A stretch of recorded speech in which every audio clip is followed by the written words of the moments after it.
Kanina ho dun sa part ng pagbe-bless natin, siguro may mga nagtaka sa inyo, ba't si Bishop nagbe-bless ng holy water, inari nila ang. Hindi nyo po ba alam, yung pagbe-bless ko ng holy water is wireless? Modern na tayo ngayon eh. Pag ganun ko ng wisik ko ng tubig dito, nababasa ho ang organ. Paano? Naroon po si Father Carl. Dala-dala din ang holy water. Pag wisik ko, wiwisik din si Father Carl. Wireless.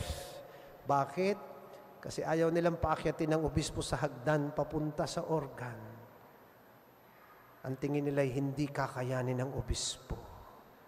Sapagkat ang obispo ay meron ng osteoarthritis.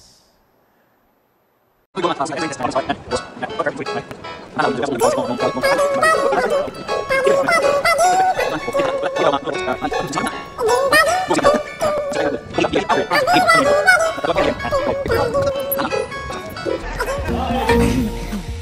natatangkat, di ka natatangkat, huwag ka nang umasa, papanggap ka lang talaga. Di ka natatangkat, Mas madalas ka pang maglaro ng basketball kesa mag-aral noon. Bakit basketball ang laro mo? Di ka naman matangkad. Mayabang nga eh. This program is brought to you by mga dapat sa simbahang Katolika sa Pilipinas.